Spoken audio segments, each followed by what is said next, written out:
Hey, guess what? It's February. Yeah, I mean, have you noticed the marbles up here? How close? That we now have a 19-day differential for the good side. Golf season is just waving at us. You see it? We can see golf season just going, you're almost here. Huh?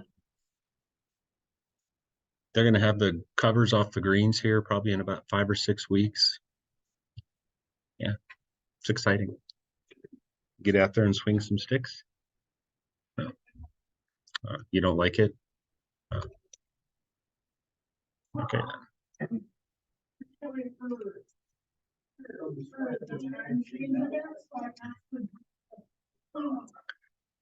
You like the sunlight?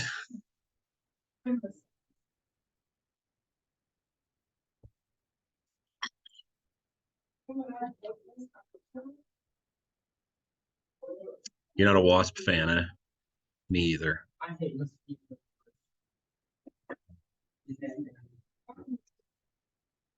can. Do they bug you? Sorry.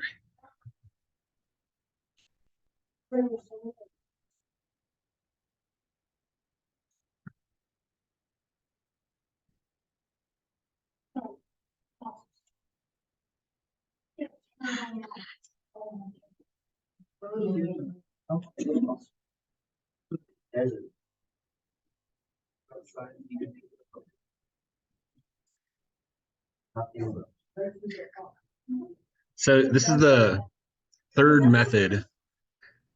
I alluded to this a while back that graphing would be the first. We did that a couple weeks ago, and then elimination would be the last. The substitution, I like it. It's good. And some of you will still, even after today's lesson, you'll walk away and say, I still like substitution better. I think eventually we come back to this one. This is the one that we tend to use the most, especially next year in Algebra 2 or for you ninth graders 2 years from now in Algebra 2. When we do big systems that have 3 variables and 3 equations, we'll only use elimination. Like we won't even touch substitution. So elimination is my favorite. I thought about doing this lesson backwards this year. These problems come in 3 levels, and I thought about trying it backwards, and then my brain told me that I probably should just, if it ain't broke, don't fix it kind of thing. So I'm going to show you what a level 1 problem looks like, and then a level 2, and then a level 3, and then we'll practice some more together, try to figure out as a team what level it is.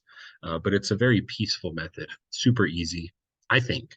As always, algebra is easy if you, of course, are willing to put in a little bit of work, but more importantly, if you just don't make the stupid mistakes. You know, the little oops, I should have put a negative. Like those, if I'm doing anything good this year, you know that those aren't little mistakes. They're catastrophic, right? They're everything. There's the little mistakes are the ones that kill us. So we just got to be super tight. If you multiply by a negative, be aware of that. I don't know. Just try to avoid the little things. If you'd be so kind. Oh, hello. Let me. All right. So yeah, I'm going to start you with level 1 and kind of give you the lowdown on what exactly this is, how this works. We're not going to touch substitution today. We're not going to touch it for probably today or tomorrow. So hopefully that, God, it should be enough practice. We did, I think, 2 worksheets, and then we had our snow days where we did 2 Delta math assignments, and then we did another worksheet yesterday. So I would venture to say that substitution is probably pretty solid. Get the variable by itself, make a box, plug it in, like that ought to be just ho-hum at this point. So I have 9 examples here. I don't necessarily know that we need all 9, but I have them kind of laid out in a certain way. So let's start with this one. So we have negative 7x minus y equals 27. And then 7x plus 4y equals negative 3. So this is a level 1 problem, and you may not quite understand why that is, but here in a moment you certainly will. So let me explain to you real quick, just kind of big picture how this works, how this system or how this method works. So what elimination is a process whereby we make sure all of our variables and numbers and equal signs and everything are perfectly in line. And for today, I'm going to give you everything already like ready to go. So starting tomorrow, I'll start messing with you a little bit and putting things in different places. But for today, that step is something you don't really have to worry about. So again, the X's, notice, are above the X's, the Y's are above the Y's, the equals are above the equals, and the constants are above the constants. And so that's critical that we have everyone lined up with their mate. So here's how it works. We want to add the equations together in hopes that something will eliminate. It's where it gets its name. And so right now, so these are called row operations when we start talking about matrices next year. When you do row operations like this, what you're doing is you're actually manipulating the system by combining two rows together to make a third row. And it's pretty powerful stuff. And so in a case like this, I want you to notice that if you were to add down here, you have like terms you could put together. If you were to add down here, you have like terms you can put together. And if you were to add down here, you have like terms you can put together. And the reason this is a level 1 problem, you're about to understand completely why this is a level 1 problem, is that if we were to add straight from top to bottom, do you see how the X's are ready to eliminate? They're opposites of each other. Like if they both said 7x, they wouldn't eliminate. They would make 14x. But the fact that one is a 7x and one is a minus 7x, if you add, they will destroy each other completely. There's not an x left over, so we don't put x. We don't have to put 0. They just literally go like this, kapow. So when we add, that's where the elimination occurs, and that's where it gets its name. Now, if I'm going to see this through, I got to do them all. And so I got to do the red arrow, done it, do the blue arrow, do the yellow arrow, hit everybody. So when I add down the blue arrow, what do I get? Yes. And when you add down the, God, Lord, son, you think I got to hit the pen there. You get the equal sign. And then when you add the yellow, what do you get? Very good. And what if you're doing things right, what will pop out is like a little 6th grade equation. Like, holy smokes, 3y equals 24. Divide both sides by 3, and you are done. Again, this is a level 1 problem, so you'll come to appreciate these. I sometimes call them fluffer puffers because they're just, I don't know why I came up with that name. It just struck me as like, it's the easiest thing in the world. But, you know, they're not all level 1s. But in a level 1, something's ready to auto-eliminate. You add them together, and 4 seconds later, you know half your answer. So at this point, if I was going to write my final answer, you know, if we were going to do substitution, getting to this point takes more time, a lot more time. But with elimination, it's like, boom, halfway home. Good so far? Now, as always, that's only half the answer. Like, we don't want to solve a system and then stop halfway and pat ourselves on the back. So if we know that y is 8, we have to find x. And at this point, there is no box. So that's the one downside to elimination, is that you don't have that beautiful little red box to plug your first answer back into. So we got to do a little bit of work here. Basically, what it's going to come down to is you're going to have some equations on the page that you get to choose from. You could put your 8 for y in place of the top equation and solve and get your x, or you could put it in the bottom equation and you'll get the same answer, provided, as always, that you don't do anything stupid. You know, you don't multiply wrong or forget to move something across an equals and change its sign, or, you know, all that rinky-dink garbage. So which equation do you find more mathematically palatable or attractive? Top one's fine with me. And some people might pick the bottom one. It's kind of to each his own. Some people might say, I like the bottom one because both the x and the y are positives. Whatever. But since you said top, I'm going to go ahead and run with the top. And if, you know, if we had chosen the bottom, again, I want to reiterate, we get the same answer, assuming things are going well. So if I take the number 8 and I put it in place of what it is, which is y, that top equation, I'm going to put a little arrow here, will now say this: negative 7x minus y equals 27. Notice when I said minus y, I actually wrote minus 8, of course, because I have to change the y into 8, because that's what he is. And then again, what pops out is a little baby equation, a simple equation, a little beginning of the year pre-algebra kind of equation. So if I add 8 to both sides, I get negative 7x equals 35.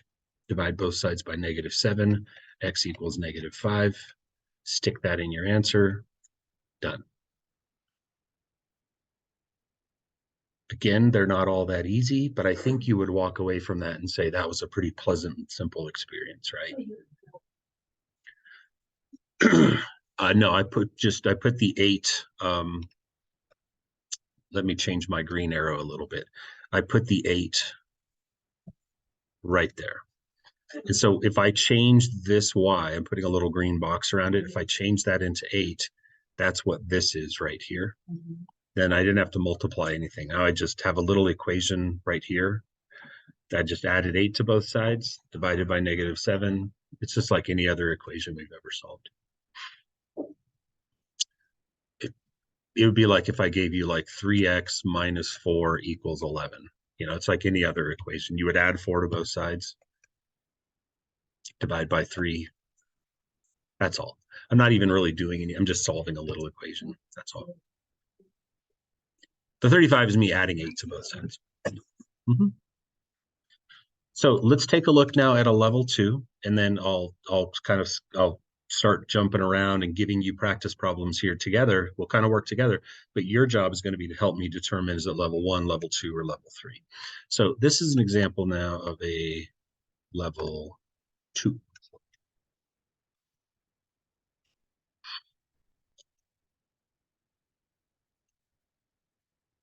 So we have 5x plus 3y equals 9, and -9x minus 12y equals -3. And I don't imagine you're going to struggle with this question, but sometimes people aren't.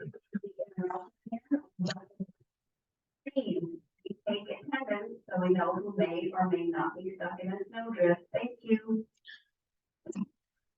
So I'm guessing you'll look at this and realize why it's not a level 1. So if I tried the same shenanigans as I did on the first one, nothing good is going to happen. Like if I did the red arrow here, I'm not making any progress, right? And if I do the blue arrow here, again, I'm not making any progress. And if I do the yellow arrow, whatever, you get what you get. But it's the red and the blue arrows that I'm concerned with. No one's going to eliminate. And that's why this is not a level 1 problem. So we can solve this problem, however. We can think in terms of, boy, I wish that number were a blank. So do you see a number somewhere attached to an X or a Y that if I could just change it, I could turn it back into a level 1? Do you see it? Yeah. Yes. So my focus right now should be on this number 3. I'm going to put a little green kind of bubble around it. And I say to myself, if only you were a 9, then you could eliminate with the -9 that's below you. And I have the power to make that happen. In algebra, you can do anything you want to an equation, like literally anything, provided that you follow the golden rule, which is if you do it to one side, do it to the other. I can take this entire equation, this entire top equation, and multiply it by 3. Because if I do that, I don't care what happens to the 5x, and I don't care what happens to the 9 over here with the yellow arrow. But I am interested in the fact that that 3y is going to become a 9y. And if I make that happen, then I make a level 1, and I turn it back into a fluffer puffer. So let's take a look at what happens in this top equation if we multiply everything by 3. So help me, I need your help with my times tables. What is 3 times 5x? So what I do now is I rewrite the equation. Don't like cross things out and stuff. Physically reconstruct the problem. And I'll tell you the same thing again in Algebra 2. When we do something, we don't want little freaking random mad scientist scribbles. We want to be neat and reconstruct the problem. So when I multiply by 3, I get 15x plus 9y equals what? 27.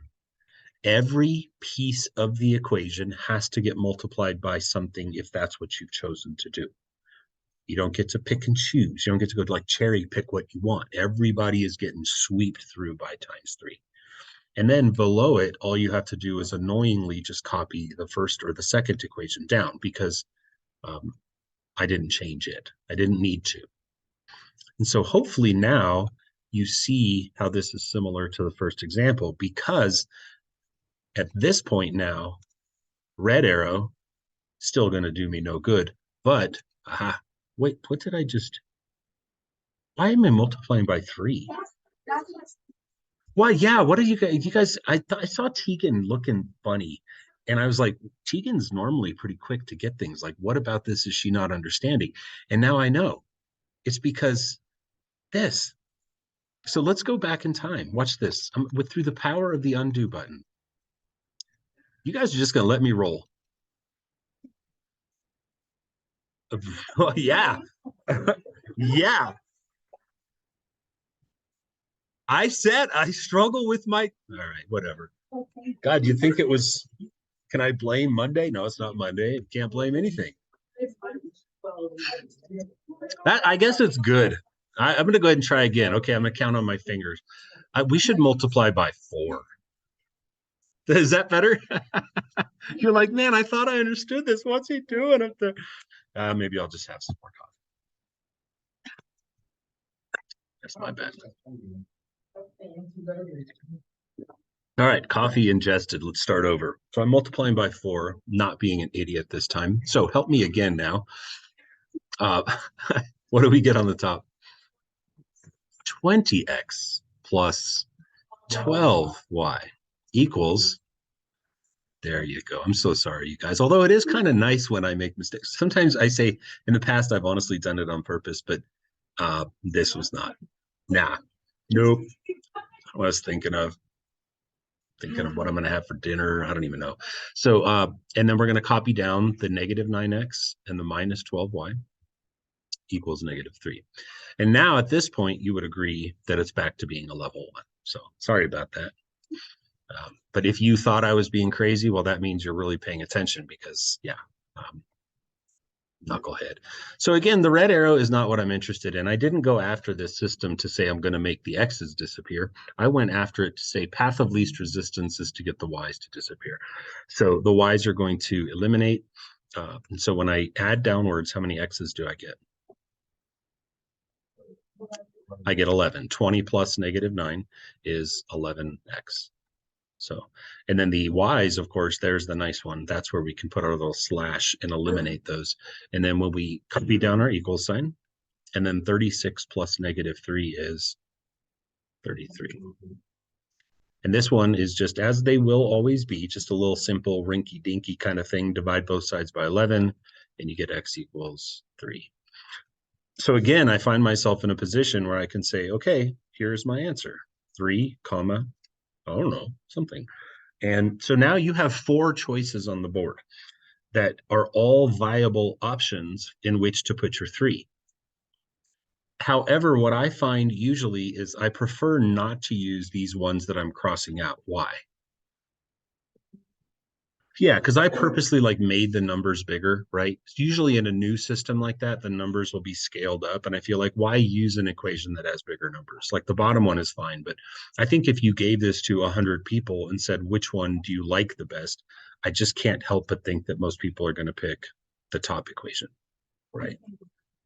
You can and should, quite frankly. But you could use like the one that has the 20 and the 12. It'll work fine. It's just like I don't know why we would, right? So we're going to take the number 3, and what are we going to put it in place of? The x, right? So if I take this top equation, follow the blue arrow now. If you take the top equation and rewrite it, you get 5x, which is 15, right? 5 times 3 is 15. And then we're going to put plus 3y equals 9. So again, to solve this, just go back to the basics here. We have to subtract 15 from both sides. So we get 3y equals 9 minus 15, which is negative 6. Divide by 3, and you get y equals negative 2. So you just pop that into your final answer, and that's it. So even a level 2, aside from my shenanigans, you see is not bad at all.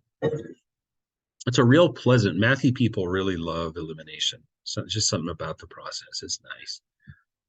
All right, so good on level 1 and 2. Anyone want to guess what a level 3 looks like? No, there's not going to be any real anarchy yet. That'll start tomorrow. When I give you tomorrow's assignment, 11 or 10 or whatever it is, I don't even know what it's called, but 11, it'll be 11.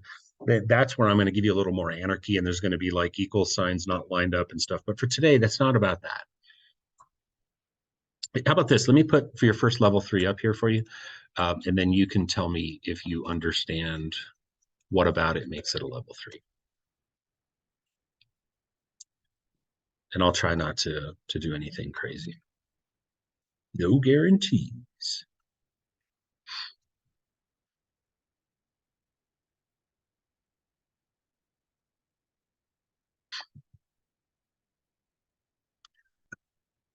All elimination problems are going to come in one of 4 flavors: level 1, level 2, level 3, or tomorrow the level 4, I guess, being that we don't really know what it is, but because there's like, I'm going to use Zane's word again, it's anarchy. There's going to be like X's and Y's not lined up and stuff. And so for today, what are we looking at here?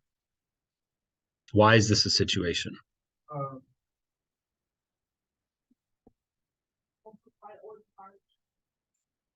Right, because both equations need to be manipulated this time.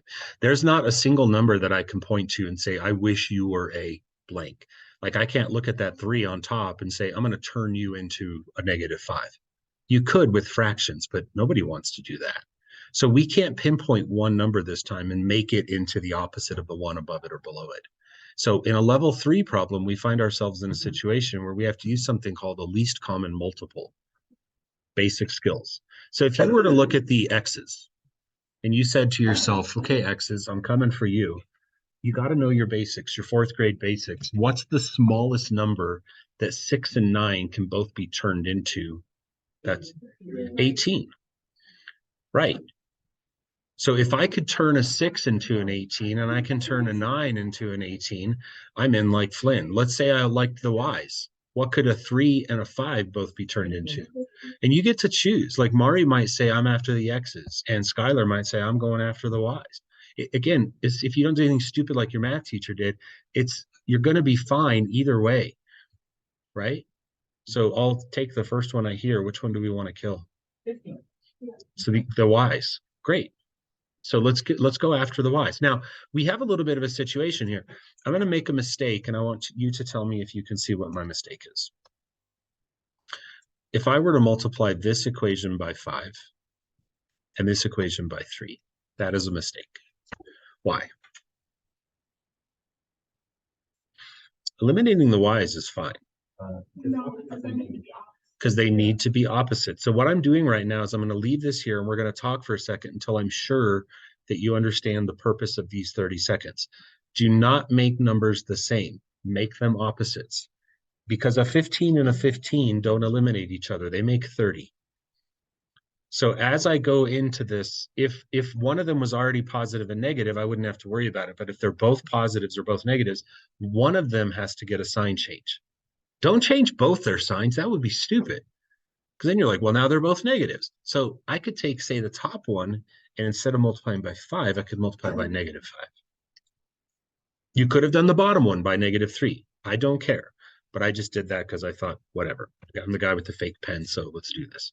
So now when I distribute through the top by -5, again, I'm going to reconstruct the problem. No mad scientist scribblings. Reconstruct the problem. So what is my top row going to be? Minus 15y equals -90. Remember, 5 times 18 you can do in your head by just doing 5 times the 10 and 5 times the 8. Super easy math. Let's hit the bottom one by 3. What do we get?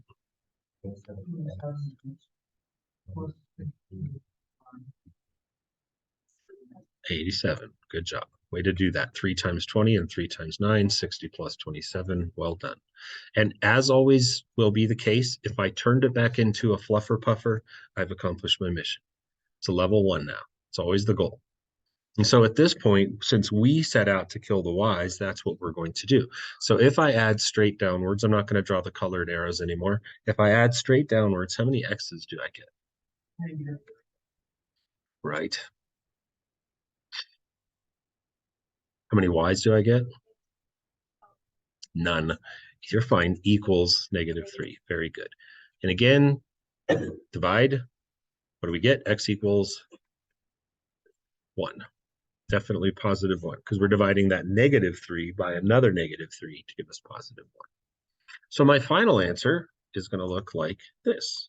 1, comma, I don't know. And so I have a choice to make. Which equation do I like the best?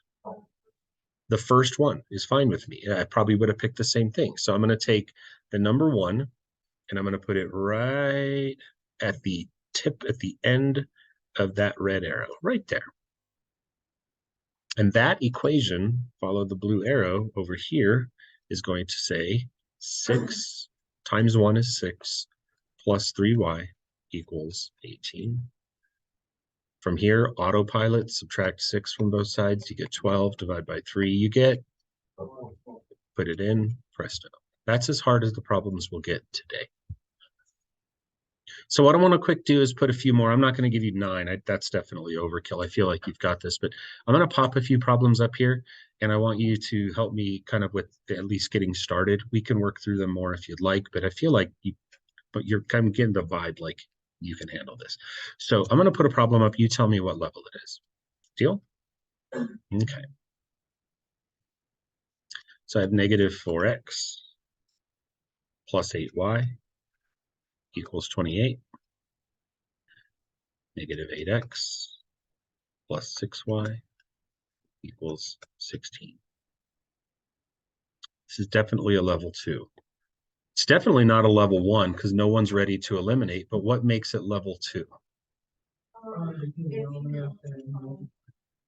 Yeah, if I was pointing to that X right there, I say to myself, boy, oh boy, if only I could change you into the opposite of the number below you, which I can. So I don't have to do both equations. I can just pick out that one number, right? So I would multiply the top equation by -2, very good, because I definitely want to turn it back up into +8. And then my top equation would be +8x, -16y, -56. And then my bottom one, I just wouldn't change. -8x plus 6y equals 16. Good. We okay if we don't finish this process? Are you okay? But that's really where the issues are going to, any other issues you have are just knucklehead stuff, brain farts, multiplying wrong, stuff like that. But that's kind of the initial process is what level are you? How much work do I have to do here? All right. I'll finish that with you on your own. If you'd like, I could come over in just a little bit. How about this one?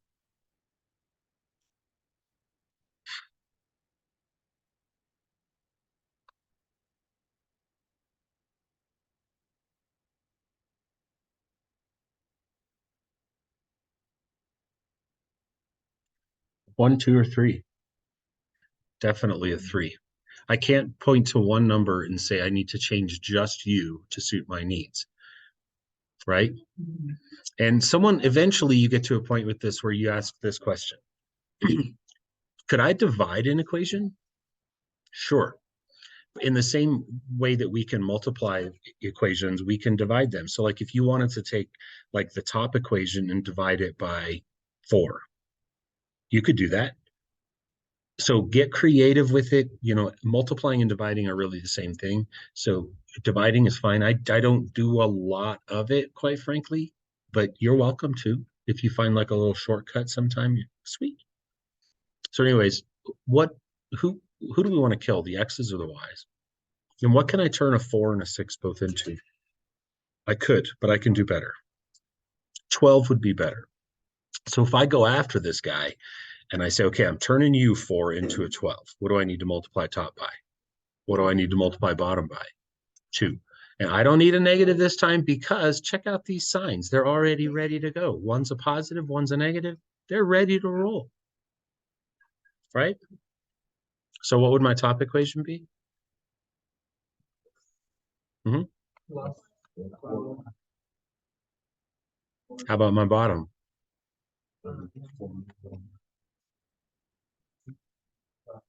Minus 12y. And just like that, mission accomplished. We got it back to being a level 1. Add downwards, you get your X. It's easy. Okay. You guys think you got this? Okay. So I'm going to hand out assignment number 10.